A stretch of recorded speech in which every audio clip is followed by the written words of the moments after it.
can result. You're watching Your View. Thank you for joining us. This is Scott Kaplan and Crew Tonight. The very best from today's Scott Kaplan and Crew show on the mightier 1090 AM SoCal Sports Talk. Here's Scott Kaplan, Alex Padilla, and John Browner.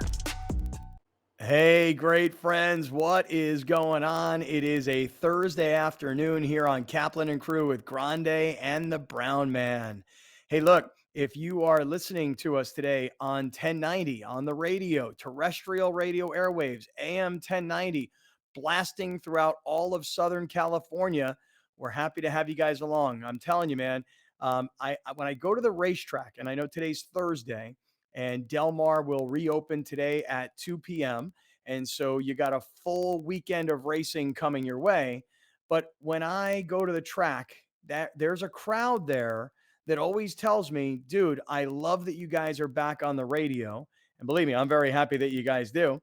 But that's the crowd that's like, look, man, I don't want to use YouTube. Listen, I'm watching something else at night on TV, or I don't use audio podcasts. I like getting in the car and just turning on the radio. I'm old school like that. I get you. I feel you. And that's why we're back on the airwaves of 1090. So I'll see you at the racetrack today, tomorrow. I mean, I don't know if I'll get there during the week, but Saturday and Sunday to be sure. And glad to have everybody along who's listening on the airwaves of 1090. For those of you that like to be part of the YouTube show, this is always something I find fascinating. I got a text yesterday from a guy who I barely know, but somehow he's got my phone number. I don't care. And he said to me, he said, hey, I've been watching the YouTube show, and this whole KUSI thing is crazy. I can't believe what's going on here. You don't even understand, dude. My inbox is filled every day.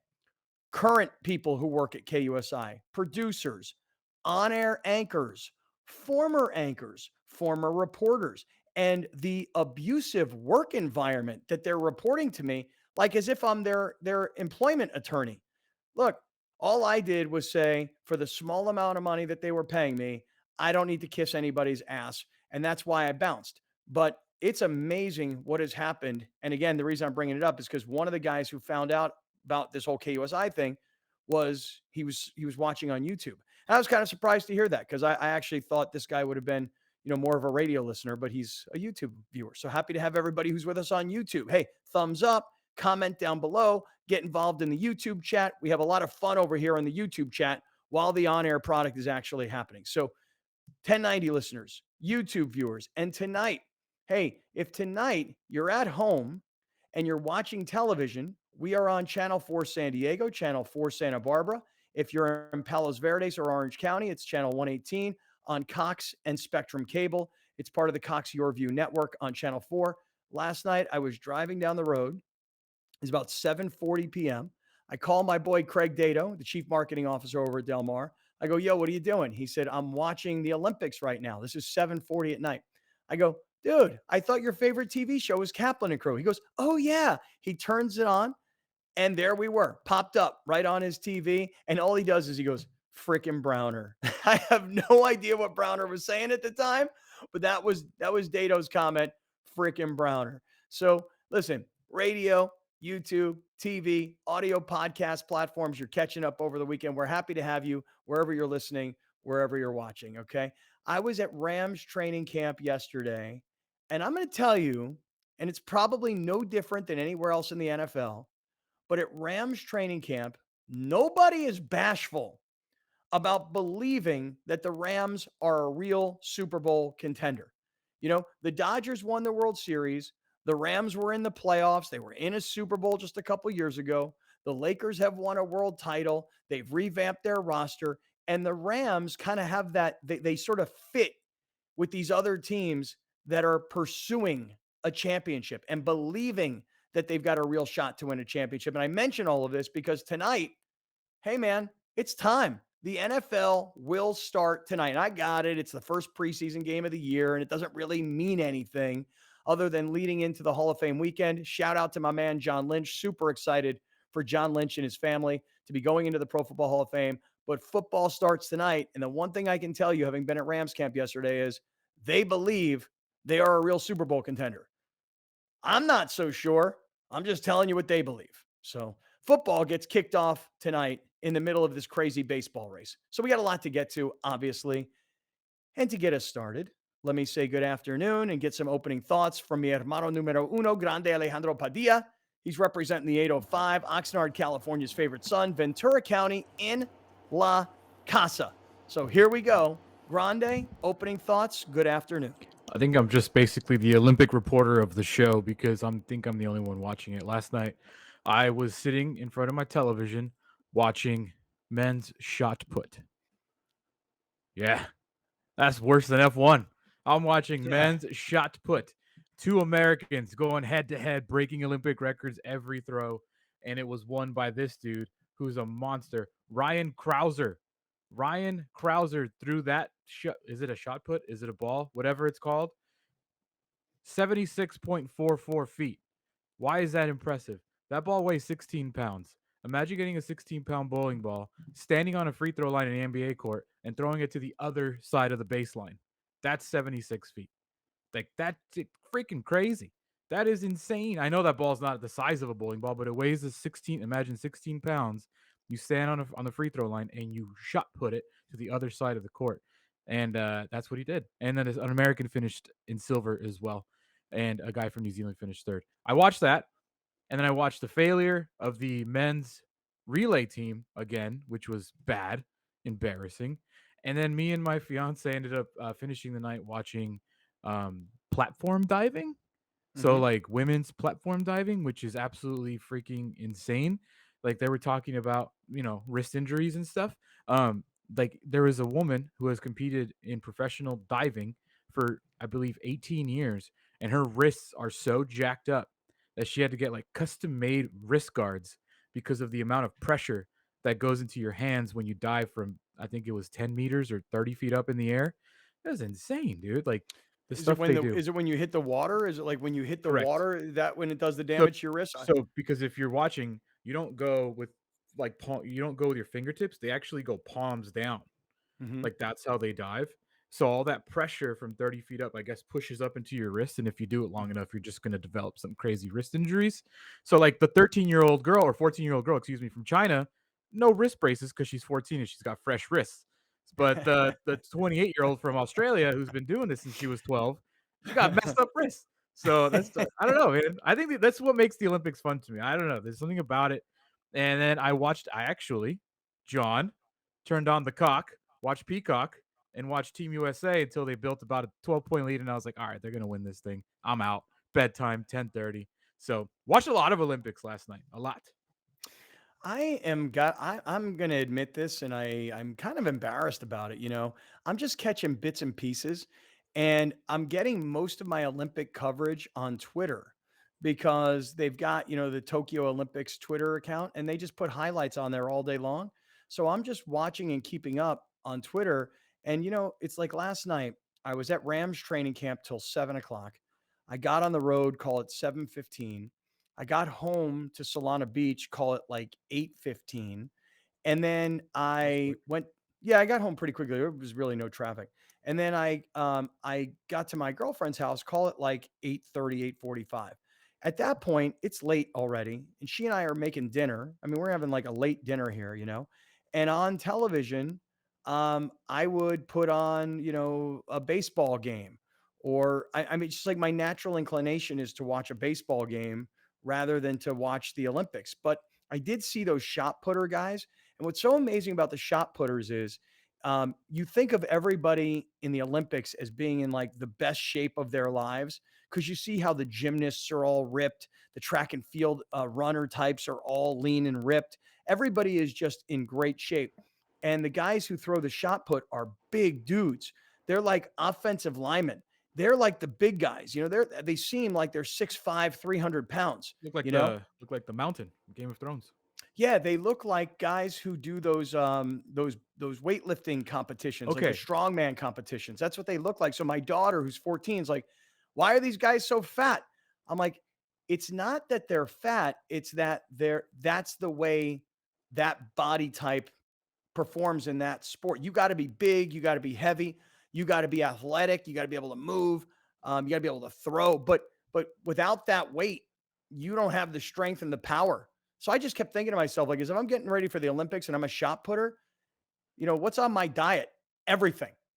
Yeah. You know, I'm I not don't watching know. anything I'm eating. It was like a throwaway comment, but they said this dude that won the gold benches 700 pounds. Yeah, they're beasts, these guys. They're It's crazy. monsters. I know. And they look like, you just look at them and you're like, this fat ass right here. And like, yeah, well, let me tell you something. That guy's a beast. That guy's a monster, you know? But that's what it is to throw a shot put. That's why a lot of guys in high school who are good high school football players, who are like athletic big men, they're all involved in these kinds of track and field competitions, I think.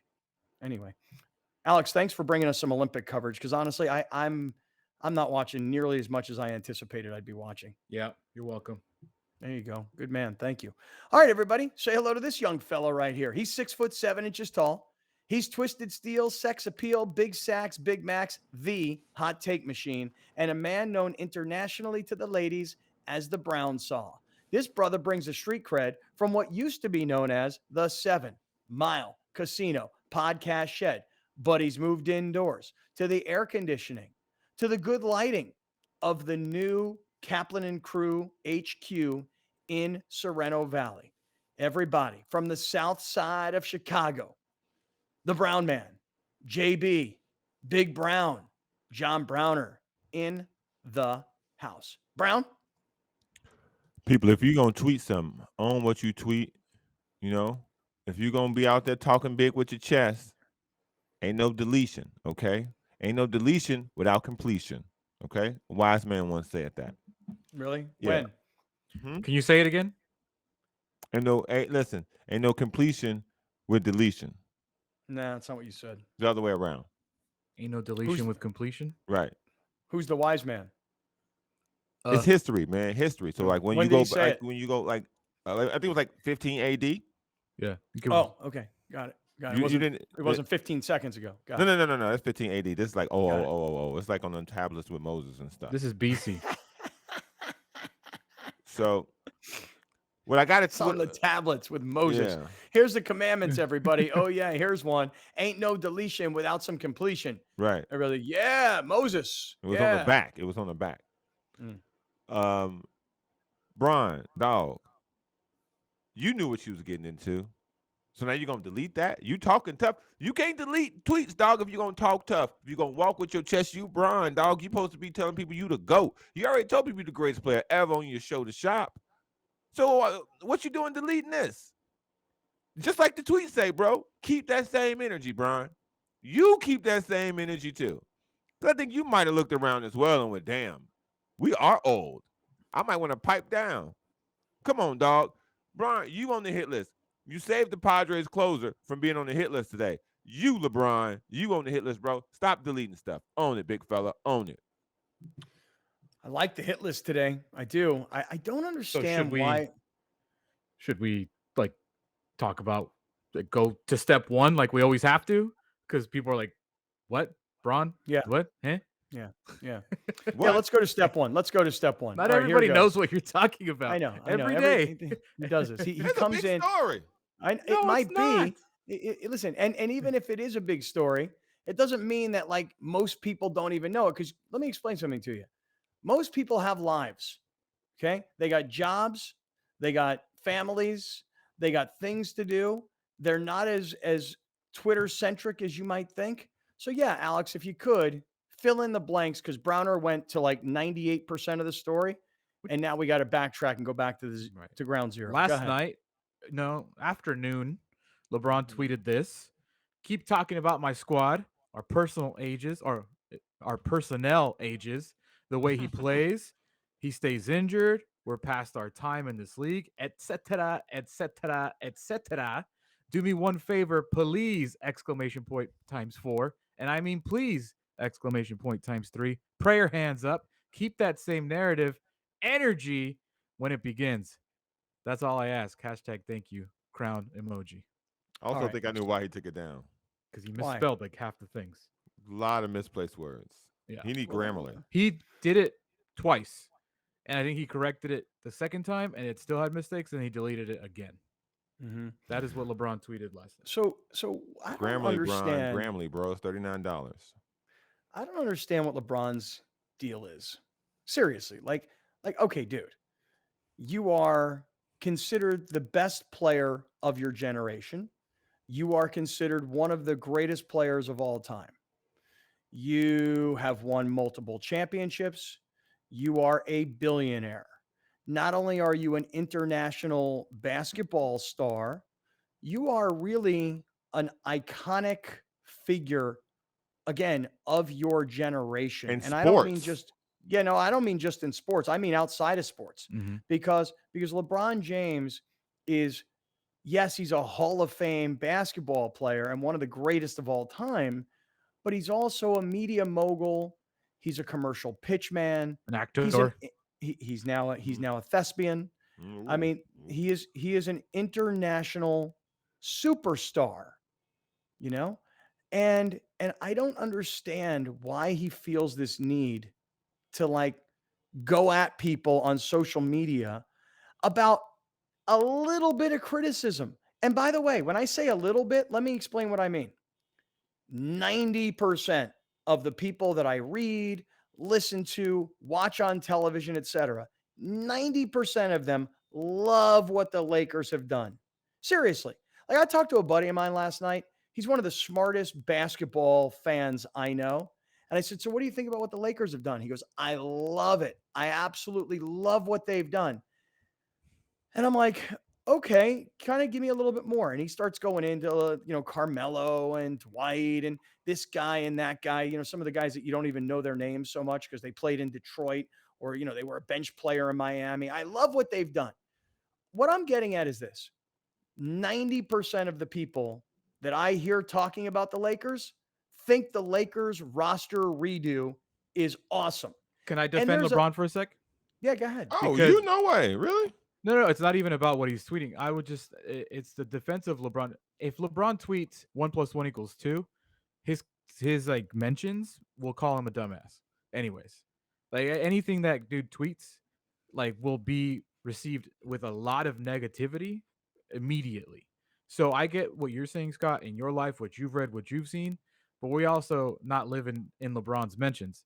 So where I would tell LeBron this is, if I am everything that you listed that he is, Scott, why the hell are you on Twitter reading your mentions?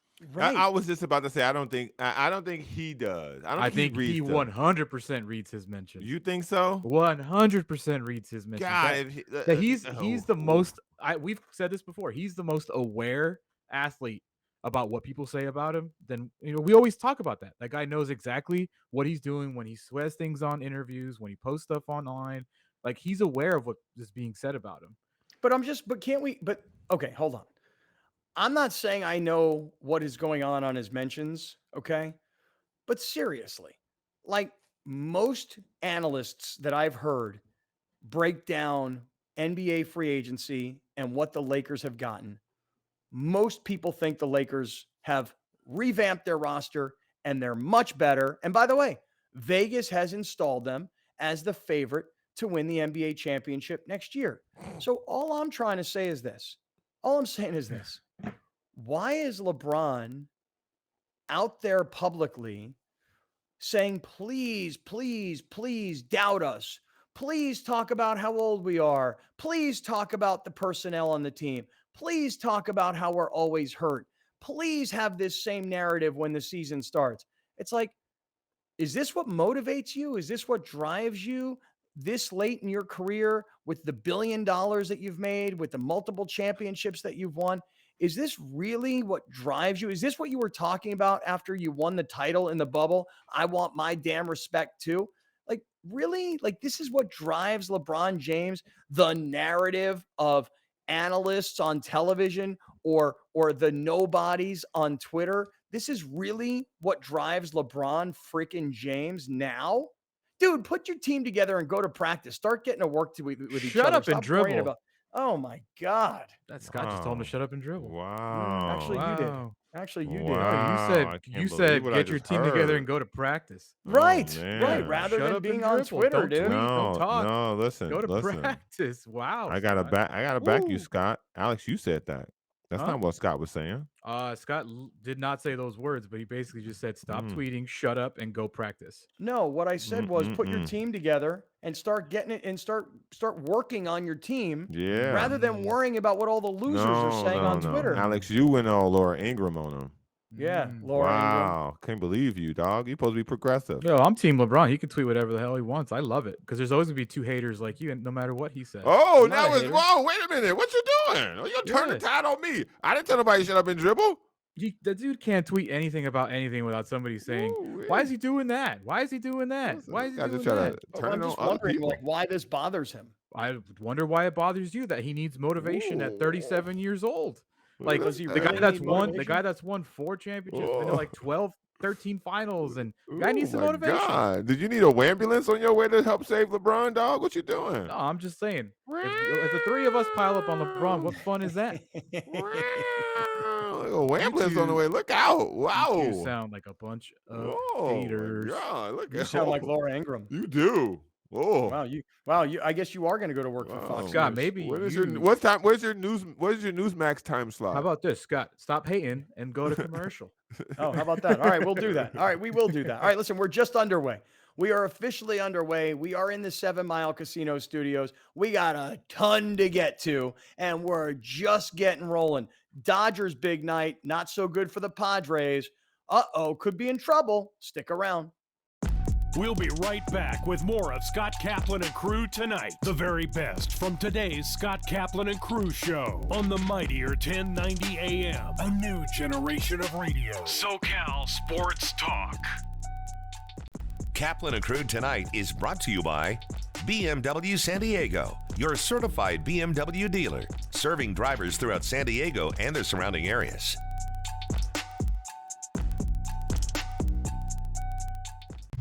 Southern California radio is a special game, a unique game from the sandy beaches of the Baja and all the way to Santa Barbara. My voice sounds pretty cool. The all-new and mightier 1090. Great things can be achieved when a community comes together. Join Erica Cardenas on Doing More as she introduces you to ordinary people working side by side to confront tremendous challenges and make a positive impact in their community. Watch Doing More Sunday night at 6 on YourView or stream it online at yourview.com. Doing More is brought to you by California Hope. Hope lives here.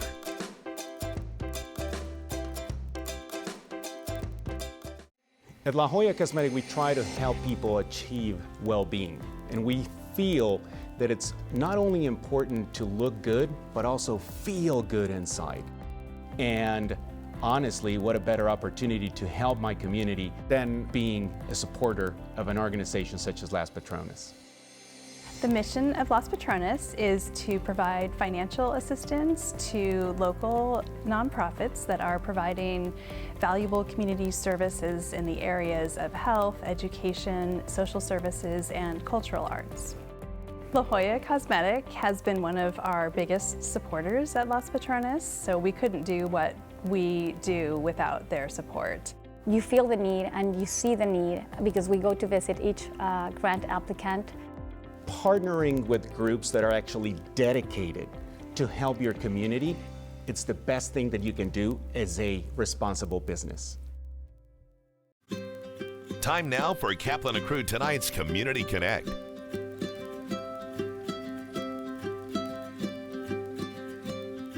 Shelter to Soldiers selects dogs from shelters and rescue groups all throughout California.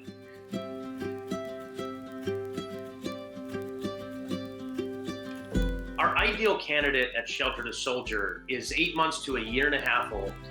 They're confident in different environments, they have strong social drive. Another motivator like food or toy drive. And ultimately, these are dogs that want to have a job and that have a greater purpose to become a service dog. Currently, about 85% of our dogs pass their service dog training. But if they don't pass, they become a career change. We don't like to use the word failure around here. So career change to an emotional support animal, or if that doesn't work out, then they career change to a pet dog. Still finding a loving placement and purpose in life.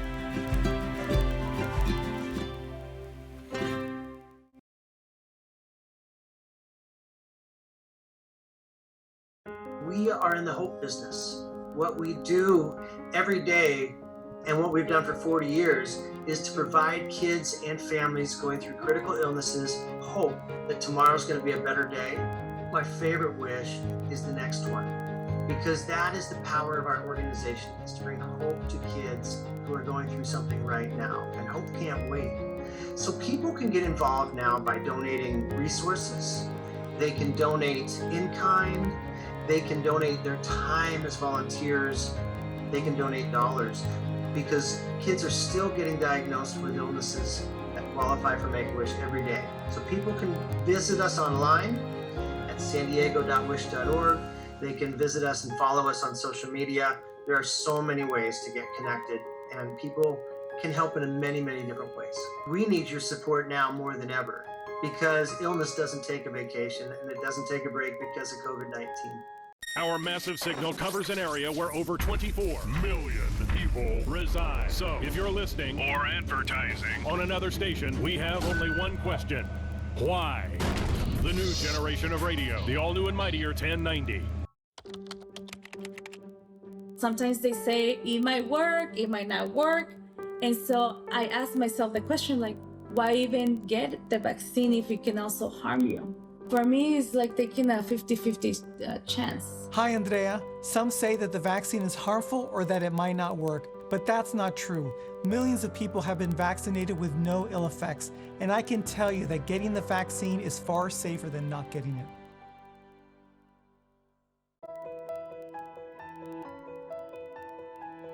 Welcome to the Jacobs & Cushman San Diego Food Bank and our 90,000 square foot facility.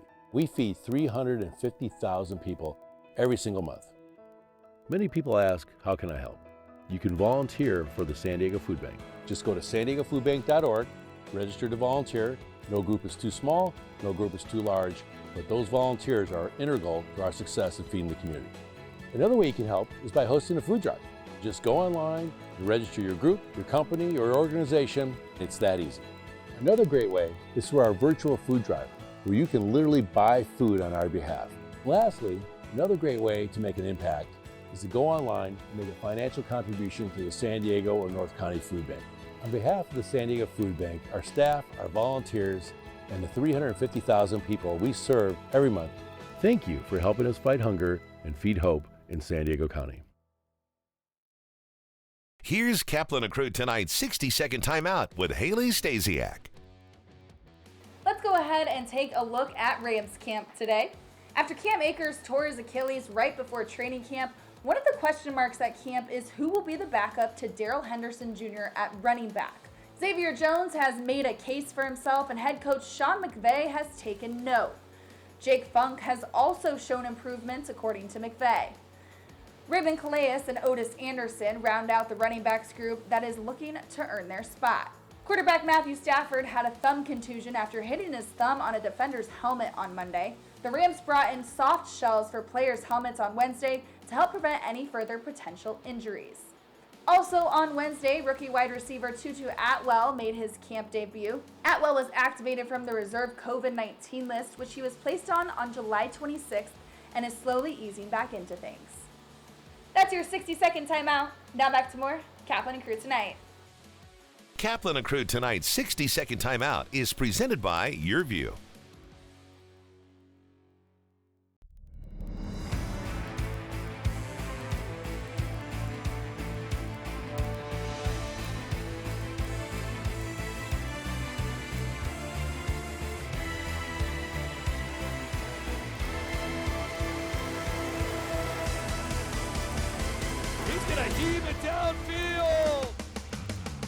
Classic Game Time.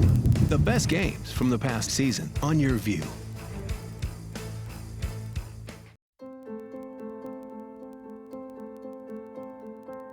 It's like the spirit of Greenwood is all over the place in Tulsa, North Tulsa specifically. It's like it's not just one location anymore.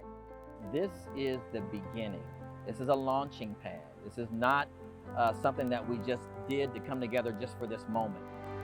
The Spirit of Greenwood is brought to you by Multicultural Health Foundation. The vaccine can protect us. Will you? Verify and trust. We'll be right back with more of Scott Kaplan and Crew tonight. The very best from today's Scott Kaplan and Crew show on the mightier 1090 AM. A new generation of radio. SoCal Sports Talk. You're watching Kaplan and Crew tonight, powered by the mightier 1090 and Your View, featuring the best sports talk in SoCal.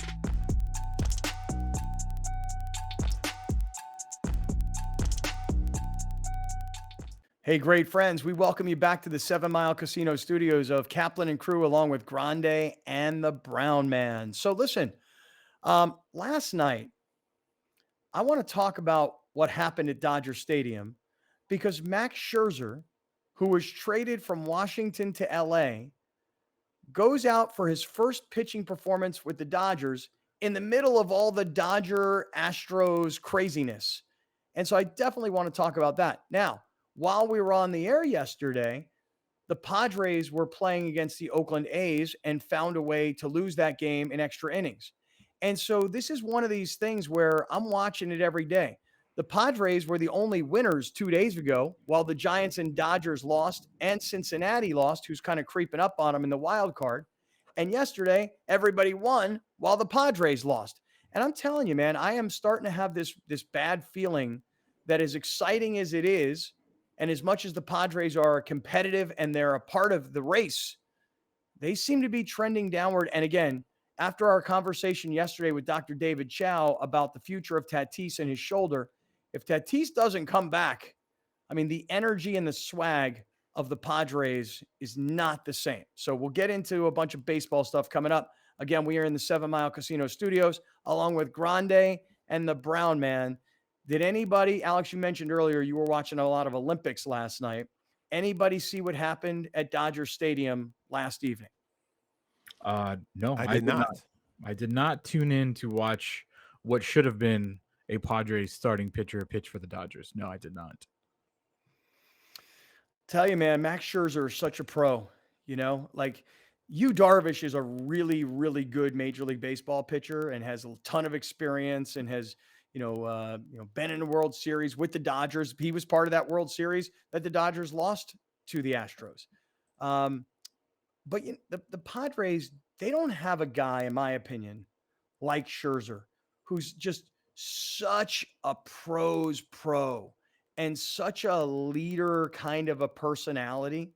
And as much as I really like Darvish and I really like Snell, even though he hasn't kind of pitched up to expectations, they just don't have a guy like this, a veteran guy who you feel like you can count on every time, no matter what the situation is. This if the Padres would have gotten Scherzer, this could have been a whole game changer in the NL West. As it turns out, the Dodgers did. They kept him from the Padres. The Padres have problems with now Tatis being out and Paddock being out.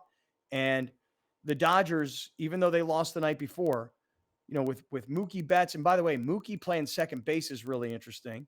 And with Seager having come back and Bellinger, who's not been very good, but maybe after last night, maybe starting to break out. It's only one game. But to have a guy like Scherzer, and they haven't even put in Trey Turner yet. Listen, I'm telling you, man, I'm worried about the Padres because there was this foregone conclusion that they were automatic wild carders, at least at the very worst, they'll be in the wild card. I'm starting to get a little bit worried, guys. Now, I'm a nervous Nelly. I get it. I'm a worrywart. I got it. I'm an emotional sports fan, highs and lows with every week and every game. But I'm starting to get a little bit worried. Anybody else? Last night was bad, but I'm not worried about it. I mean, it was a terrible blown save, but they had that team beat. Like they had a good team beat in back-to-back games, and they just couldn't close out the deal. We've seen the Dodgers do that as well this year. Kelly Jansen struggled to close the Durham teams, and that didn't necessarily Did last night as well. Yeah, I think they scored 2 runs on him before he was finally able to get the last out. So I think last night was just a tough one to watch. So I'm not worried about it because I like the way that they fought in that game. I like the way that they got the lead.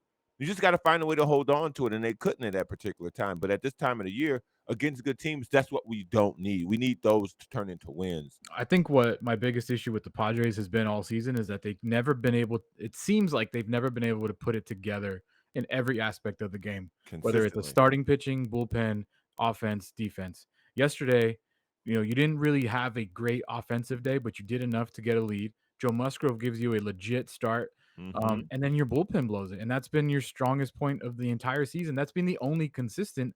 I know Melanton's had a couple blown saves here and there, but 5. your entire season, your bullpen has been probably the best in all of baseball. So when you have a legit starting pitching, you get enough runs, you get a lead, then your bullpen fails you.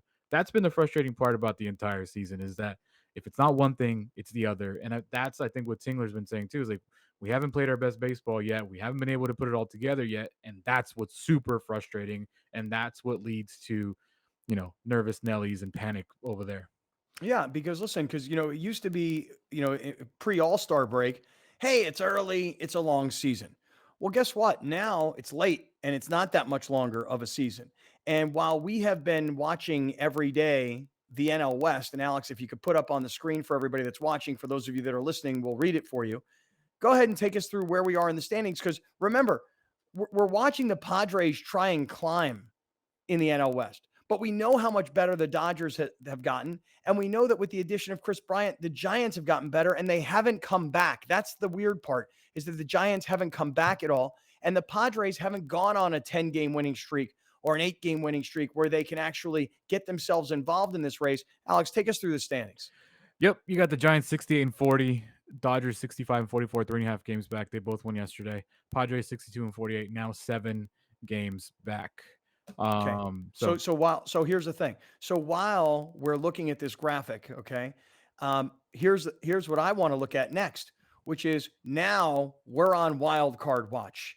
And I think everybody knows what that means. Wild card watch means this kazoo gets blown. I don't know where that came from exactly, but here we go. Here's wild card watch, and just keep your eyes on the teams that are behind the Padres, because they seem to be gaining each day. Go ahead, Grande. The Dodgers are 3.5 games lead over the Padres. The Dodgers take on the Angels this weekend. The Padres have a 4-game lead over the Reds, who take on the Pirates this weekend. Remember, the Reds take on the Pirates like a ton of times coming up, and the Pirates are awful. The Phillies are 6 games back. I'll keep an eye on them. They take on the Nationals today as well. Not as well. They take on the Nationals today. So here's the thing. For everybody that said, well, look, even if they don't win the NL West, the NL West is still the best division in baseball. The best teams in baseball are all in this division, and this division will produce 3 playoff contenders. I'm not 100% positive right now, and I'm worried here, let me just finish this thought, which is this. If Tatis doesn't come back, where will the Padres be? If they don't make the playoffs, this would be considered a choke, in my opinion. If this team does not find a way into the postseason with such a comfortable 4-game lead, this will definitely be a choke away. And I'm gonna need some answers from the higher ups, because we shouldn't be in this position.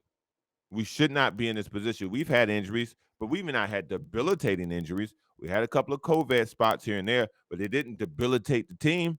The fact that if we've done so well, but we can't finish at the end of the season, I need answers, man, because it takes me back to coaching, takes me back to managing. Here's one answer for you. Has Tingler managed his best so far this year? Huh? He's saying the players haven't been able to play their best at some points this year. Has he been able to manage to the best of his abilities this year? You look at that game yesterday, and the first thing you think of is Tingler. No, that's you not have what your I'm saying, all-star Steve. closer, and it's like, oh, that's Tingler's fault. Melanson blew a 3-1 lead. I didn't say that. How about this? I didn't say that. 2 strikes. Well, and you don't have your best player. I mean, that to me, there's a feeling when the Padres have Tatis, like at any point he can change a game. And without him, what are they? Listen, it's fine to lose to the A's. The A's are a very good team. It's not fine to split with the Rockies and be 8-8 with the Rockies on the season. It's not fine to lose 2 of 3 to the Diamondbacks this weekend when they come to your home. So when I'm talking about Tingler or whatever, like, you can blame him if you want. I don't care. I'm just looking at results on the field. Have you seen the Rockies' home record? Because we poop on the Rockies a lot. Have you seen their home record? It's nice. Let's take It's a look nice. at it. So Let's take a look. I get it. The Rockies, the Diamondbacks, we should beat these The Rockies teams. split in San Diego last weekend. That's all I'm saying. Have you seen Okay, their what's their home record, Browner? Because they're 47-61 on the year. What's their home record? Hold on, I'll get it for you. He said it's nice. Oh, He said it's nice. nice. Yeah. It's nice, bro. I mean, you were asking us the question, have we seen it? No, The answer is I no. have. I have. Okay, Hold on. what is it? I'm gonna get it for you. Talk amongst yourselves. But what does it mean? What does the Rockies' home record have to do with anything? I'm trying to figure this out. Because we keep talking about them like they're a dumpster fire, but they're not. Well, they're not terrible. They're 47-61. They have a .435 win percentage. The Padres are 62-48. The Padres are 15 wins better than the Rockies. Should we not expect the Padres to beat the Rockies head to head? They're 34-21 at home. The Padres are 36-22 at home. The Dodgers are 34-19 at home. So as much as we jump on them for being terrible, they're good at home. So what's the Padres record in Colorado then? Come on, man. Now you gotta get me. I got a deep dive. Dude, if you're gonna bring it up that the Rockies are good at home, then that doesn't matter unless San Diego got swept by them in Colorado. All right, talk amongst yourselves. I remember Jake Cronenworth hitting a cycle in Colorado. I remember Padres having success in Colorado. I just don't know top of my head. They're 8. So, but here's the point: when you're playing against teams that you're better than, it is a realistic expectation that you're going to win those series, not split those series. Here's an example. Padres play Arizona this weekend. You know what the Padres need to do? At the worst, win 2 out of 3, but they should be thinking about sweep. We got to start compiling wins right now. The Dodgers aren't coming back. In fact, if anything, they're just getting better. The Giants haven't taken one step back the entire way. And guess what? Here's Cincinnati and Philadelphia and St. Louis all creeping up our, you know what? So listen, it's not just some foregone conclusion that the Padres are automatic in the postseason. And again, we've seen huge collapses. We've also seen furious finishes. So can the Padres get on a winning streak? I would think that they could. They got to get Tatis back. Without Tatis, they're just another good ball club. They're not great. They're not going to win a division. They're not a World Series contender. Without Tatis, they're just a good ball club. With Tatis, they're a real contender. Do you guys disagree? You guys think you don't need Tatis? I'm not gonna say you don't need him, but to finish the season, let's say if he didn't play another game this season, I think they still should make the playoffs. Again, to me, it would be a choke if at the end of the season, if he didn't play another game this year and they couldn't find a way to make it to that one game playoff, I would still say that it's a failure. It was a choke job at the end because they still have all-stars on the team. You traded for an all-star. How's he doing? You've got Manny Machado. You've got guys. Kim, you got guys who could be serviceable to get you across the finish line. Yeah, if you're just going to compare it to the Reds without Fernando Tatis, I mean, the Padres have a better team. Yeah. It's simple as that. So you have to be in the wild card. That's where I expected them to be. I maybe didn't expect them to be second in the wild card. Could have been expecting a home game because I don't think nobody actually saw the Giants being as good as they are this year. So I'm with Browner, man. I think you have to, regardless if Tatis is in it or not. Scott, let's not lie. Me and you think that they're not World Series contenders with Tatis this year anyway. So right. So what I'm saying is, I agree with Browner. If they do not make the playoffs, it is it's a disappointment, a choke job. Well, it's a failure. It's a failure. It's a failure It's of a a failure. season. That's the word. If they don't make the postseason after making it last year, and if by chance the Dodgers do, because they're the defending world champs, and if by chance the Giants win the division, coming from out of nowhere, and if the Padres don't make it to the postseason, this season will be a failure. Because this, by the way, goes back to what we were talking about yesterday, which is them raising ticket prices next year by 20%. You think that you want to go buy 20% more in tickets next year when they just didn't make it to the playoffs? I mean, they're building. This is what I'm trying to say to you guys about being at the Rams yesterday.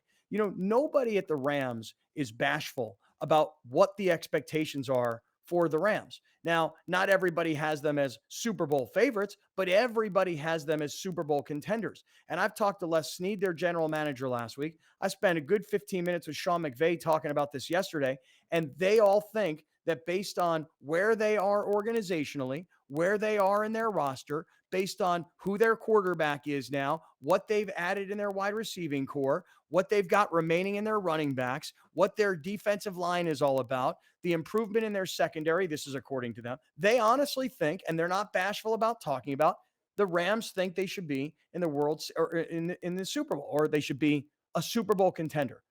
If the Padres don't make it to the postseason this year, after having made it to the postseason last year, this is a failure of a season, particularly going forward when you've already announced that you're raising your ticket prices 20%. And I know that you said the reason why Max Scherzer is not a Padre is because Scott Boras did not want him to be a Padre, his own agent. And for the reasons that you listed yesterday about the way they're developing Mackenzie Gore, the way they're treating Eric Hosmer, Boras blew it up. But I still go. Well, that's what I was told by somebody deep inside the Padres. Right. Is it 100% accurate? I don't know. Are they setting me up to go on the radio to blast away at Scott Boras for some reason? I don't freaking know. I think it was very telling. My point is, though, I think it was very telling when AJ Preller comes out and says, if I would have gone out with Max Scherzer, what is the difference if the other four guys are not performing? So that gives me an insight onto what the team is thinking. What are their expectations? Yes, they went out and got Adam Frazier, a guy that none of us have heard of up until 3 weeks ago. But yes, he's an all-star. And then they got a bullpen help, and they got a rotational outfield guy. So that should tell you what the Padres think they're going to be this season. We are not confident in being World Series contenders, which is why we didn't even go get any starting pitching. Not just a Max Scherzer, but no starting pitching. Because it doesn't matter if Darvish has a 7+ ERA, if Paddock can't get past the 4th inning, if Lamet doesn't come back healthy, if Weathers gives up grand slams in the 1st inning. So that should give you an insight into what the Padres are thinking themselves. They're not. They know they're not a World Series contender. I disagree with that from the standpoint of when you said that they didn't get any trades, they didn't get any starting pitching because they don't necessarily feel like that would have put them over the top. I would say this. They didn't get the starting pitching that was left out there after Scherzer. Maybe it's because they didn't value it in a way of what they already have, what they would have had to give up in a trade. So I think they took a look at the landscape. They said, if we don't get Scherzer, okay, we're going to just fold the tent when it comes to starting pitching. And I think that's what they did.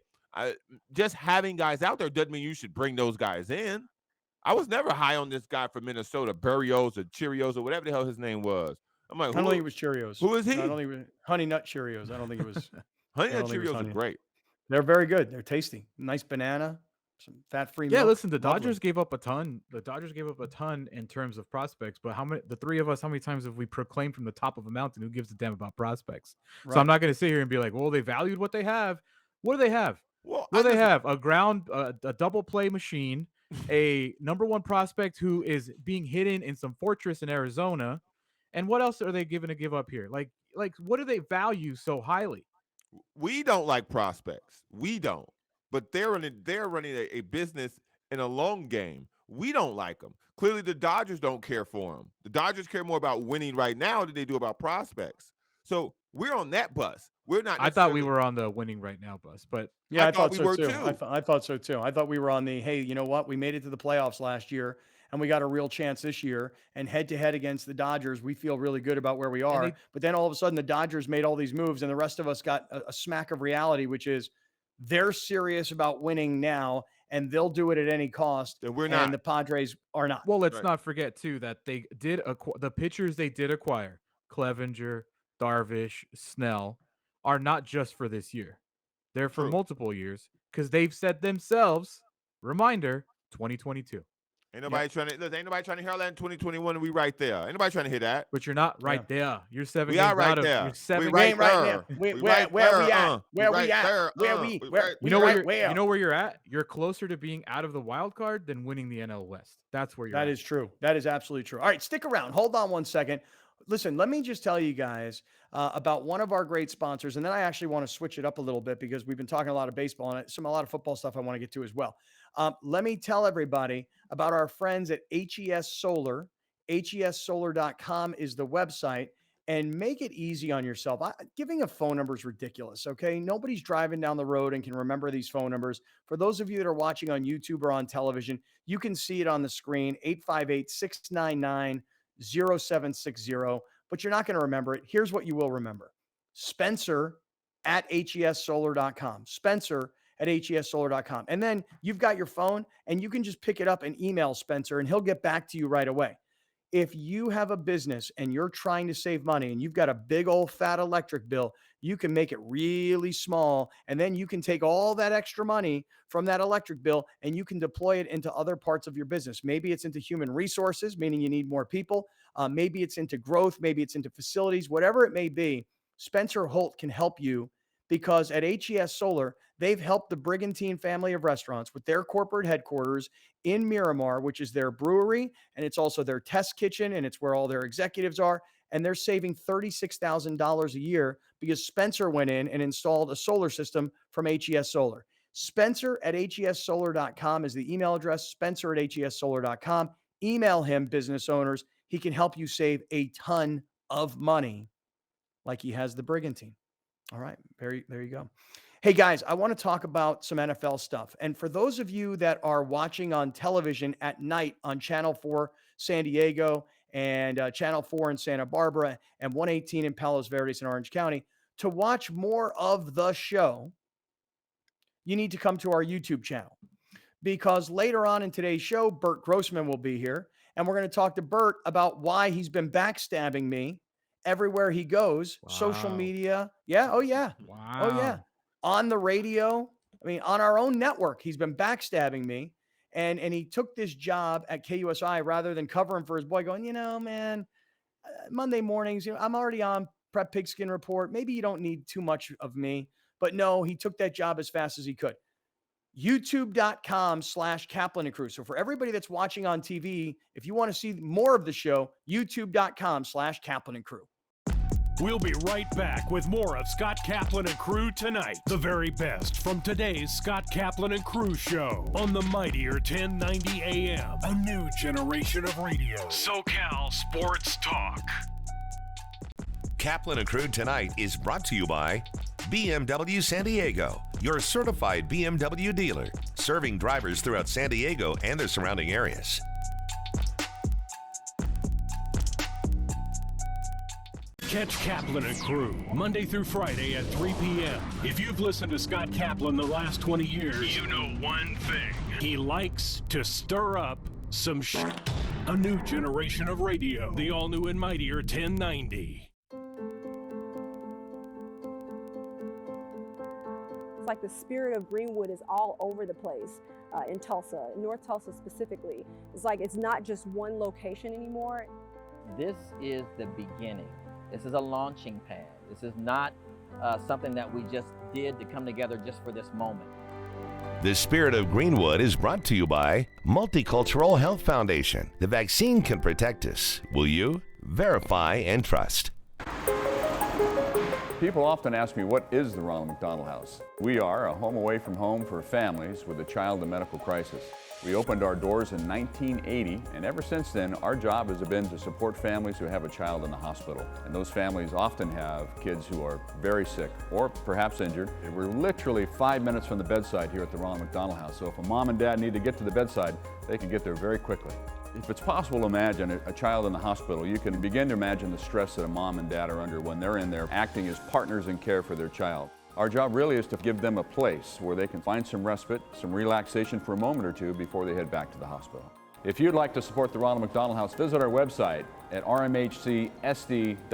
You can make a donation, you can learn how to volunteer, you can learn more about exactly the programs and services we provide. There's even a wish list there, so you can send or drop off the kinds of supplies we need here to care for families 24 hours a day, every day of the year.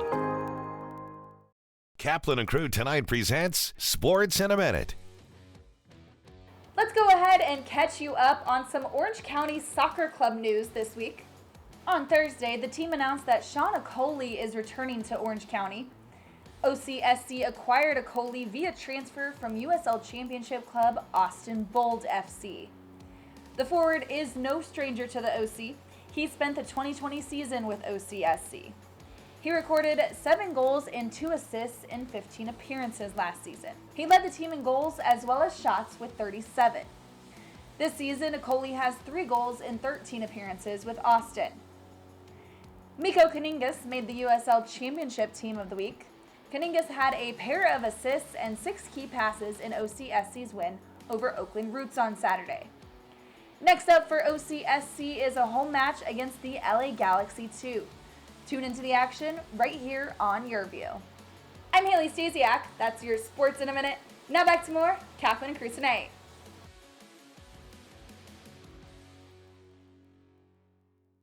Rich Eisen here, inviting you to catch my show, The Rich Eisen Show, on our flagship radio station, the Mightier 1090. We're on every Monday through Friday from 9 a.m. to noon Pacific time. You'll like what you hear. If not, that's just, I guess, too bad. A new generation of radio, the all-new and Mightier 1090. Explore the Southwest lifestyle, the culture, the music, the food, y más. Join hosts J.R. Cardenas and Vanessa Ramirez on Su Vida. Enjoy the food, discover new artists, and fun things to do. Watch Su Vida, Sunday night at 7 on Your View. Brought to you by Harrah's Resorts, Southern California. It's more than a place, it's a state of mind.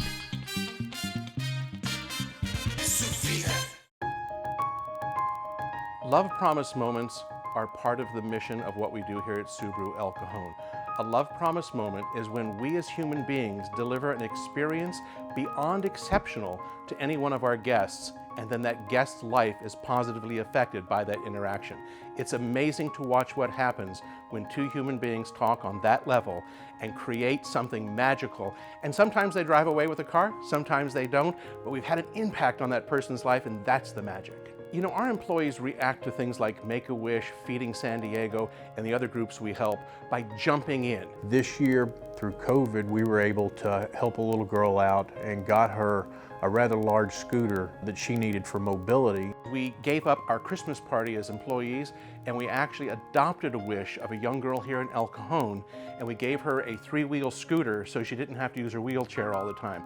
It gives me goosebumps even thinking about it. Let's take it up a notch with Kaplan and Crew tonight's Premium Boost, powered by the Mightier 1090. We are in the hope business. What we do every day and what we've done for 40 years is to provide kids and families going through critical illnesses hope that tomorrow's going to be a better day. My favorite wish is the next one, because that is the power of our organization, is to bring hope to kids who are going through something right now, and hope can't wait. So people can get involved now by donating resources. They can donate in kind, they can donate their time as volunteers, they can donate dollars, because kids are still getting diagnosed with illnesses that qualify for Make-A-Wish every day. So people can visit us online at sandiego.wish.org. They can visit us and follow us on social media. There are so many ways to get connected, and people can help in many, many different ways. We need your support now more than ever, because illness doesn't take a vacation and it doesn't take a break because of COVID-19. Welcome to the Jacobs & Cushman San Diego Food Bank and our 90,000 square foot facility. We feed 350,000 people every single month. Many people ask, how can I help? You can volunteer for the San Diego Food Bank. Just go to sandiegofoodbank.org, register to volunteer. No group is too small, no group is too large, but those volunteers are integral to our success in feeding the community. Another way you can help is by hosting a food drive. Just go online and register your group, your company, or organization. It's that easy. Another great way is through our virtual food drive, where you can literally buy food on our behalf. Lastly, another great way to make an impact is to go online and make a financial contribution to the San Diego or North County Food Bank. On behalf of the San Diego Food Bank, our staff, our volunteers, and the 350,000 people we serve every month, thank you for helping us fight hunger and feed hope in San Diego County. Kaplan and Crew tonight's Premium Boost is powered by the Mightier 1090. Kaplan and Crew tonight is brought to you by BMW San Diego, your certified BMW dealer, serving drivers throughout San Diego and the surrounding areas.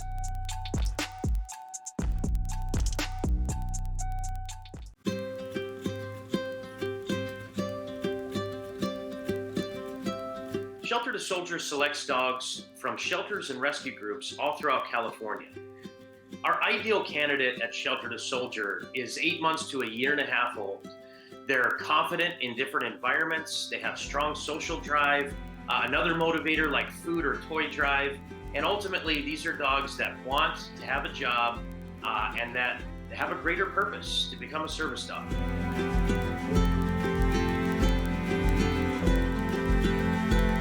currently about 85% of our dogs pass their service dog training. But if they don't pass, they become a career change. We don't like to use the word failure around here. So career change to an emotional support animal, or if that doesn't work out, then they career change to a pet dog, still finding a loving placement and purpose in life.